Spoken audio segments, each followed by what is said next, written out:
Kisah seorang sahabat yang masyhur namanya Rub'i al-Amir rahimahullah. Ini saya tutup dengan kisah ini.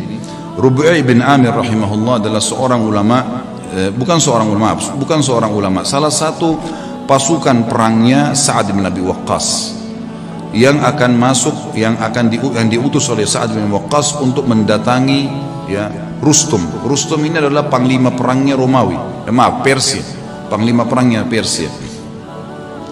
Rub'i al-Amir bin Amir rahimahullah ini terkenal sekali orangnya.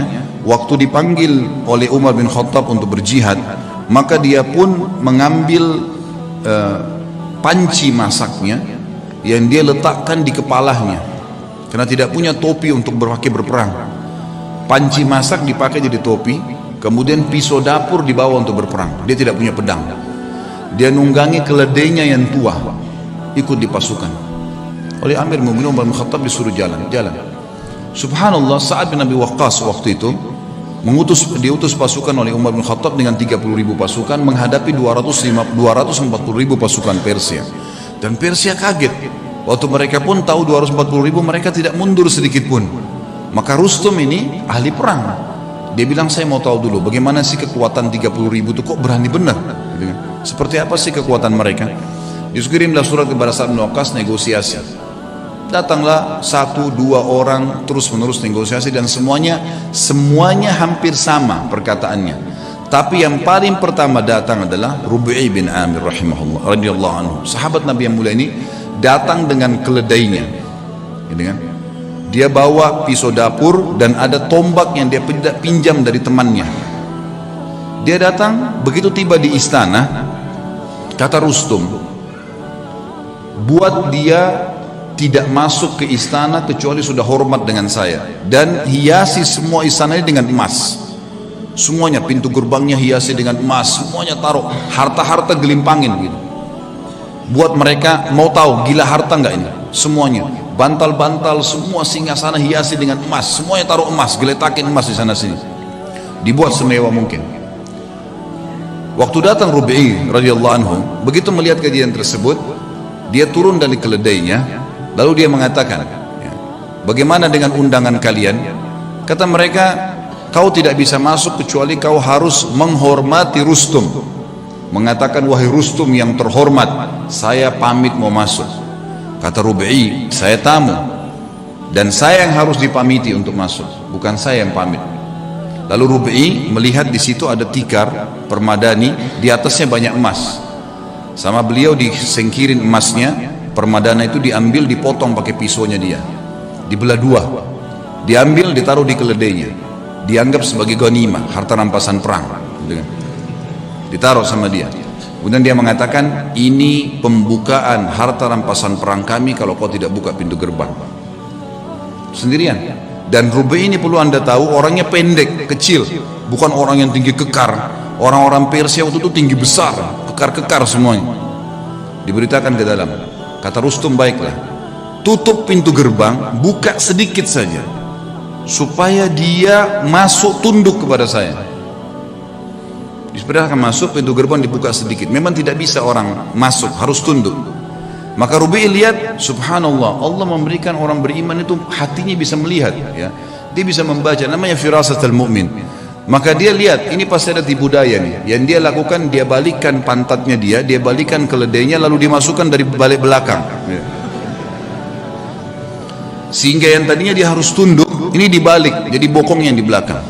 Dilaporin ke Rustum, ini yang dilakukan sama orang ini.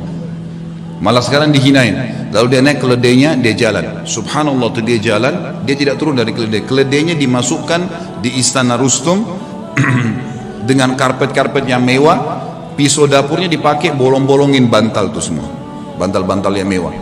Semua ini karpetnya ditusuk-tusuk dengan tombaknya sama dia. Sampai tiba depan Rustum, panci di atas kepalanya, pisau di tangannya, tombak di tangan, pisau tangan kanan, ini tangan kiri, tombaknya. Kata Rustum, dipanggil penerjemah, tanya kepada mereka nih, mau apa sebenarnya datang ke sini?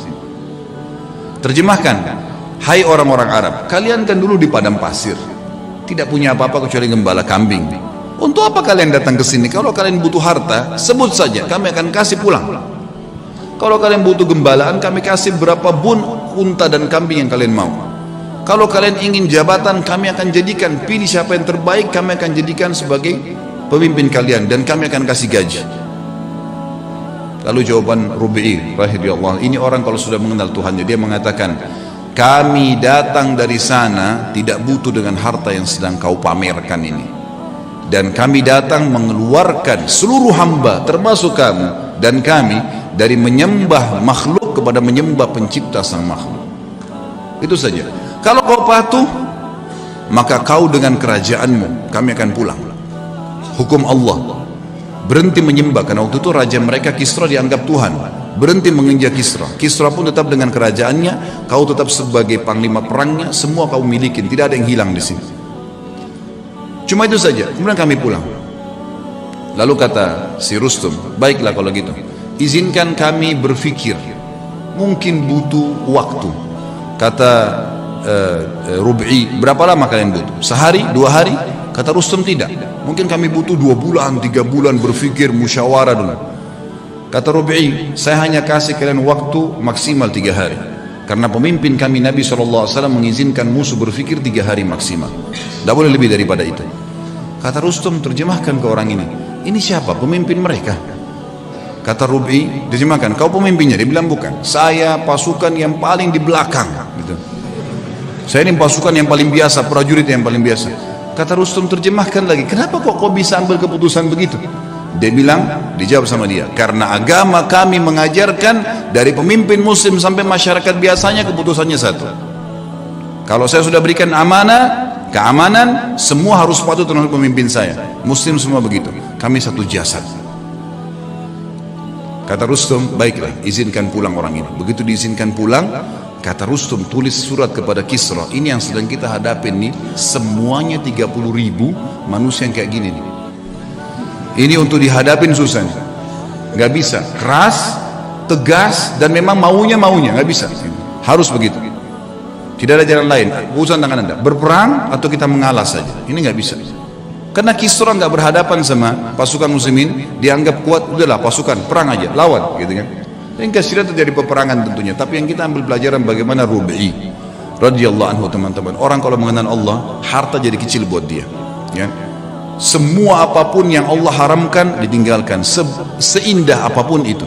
Berapa banyak kisah tadi yang kita sebutkan, anak muda yang meninggalkan perzinahan dengan menaruh kotoran di bajunya, berapa macam orang-orang soleh yang sudah kita sebutkan kisahnya. Yang jelas yang kita simpulkan teman-teman sekalian, berhubungan dengan Rabbul Alamin, sering komunikasi dengan dia sebagaimana dia sudah ajarkan kepada kita semua. Mau keluar rumah ada doanya, mau masuk rumah ada doanya, mau makan ada doanya, habis makan ada doanya. Doa itu apa? Komunikasi dengan Allah. Keluar rumah, bismillahi tawakkaltu Allah, dengan nama Allah saya bertawakal, menyerahkan diri kepadanya. Kata Nabi SAW, kata Allah SWT, wa may tawakkal fahuwa hasbuh, yang bertawakal pada Allah, Allah jadi pencukup baginya. Seorang syekh pernah menangkap di Riyadh seorang penyihir besar. Penyihir terbesar ini datang dari Afrika, ditangkap.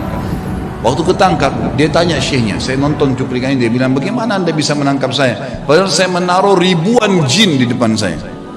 Tidak pernah saya bisa ditembus nih, baru kali ini dia bilang, ada yang bisa tembus dari anda. Dia bilang, karena kamu bodoh dan kamu tidak mengerti.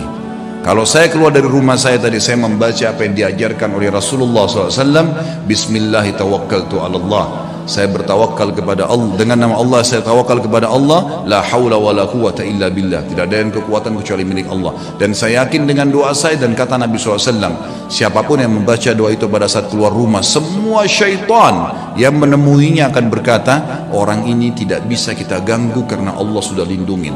Itu sebabnya saya bisa tembus kamu. Bukan cuma itu, saya akan laporkan kamu dan kepala kamu akan dipenggal karena kamu seorang penyihir. Ditangkaplah penyihir tersebut, teman-teman sekalian. Hubungan dengan zat sang pencipta yang maha kaya, menciptakan semuanya, itu adalah hubungan yang paling baik. Maka jalinlah hubungan yang baik dengan Allah, maka Allah akan baikkan semua. Sebagai penutup kata-kata saya, kata Nabi SAW, siapapun yang berbuat perbuatan yang Allah ridha, Allah cintai perbuatan tersebut, Allah akan buat semua makhluk mencintainya. Dan kalau seseorang berbuat perbuatan yang buruk yang Allah benci, maka Allah akan buat semua makhluk akan membencinya. Kata kuncinya kembali kepada Allah Subhanahu wa ta'ala.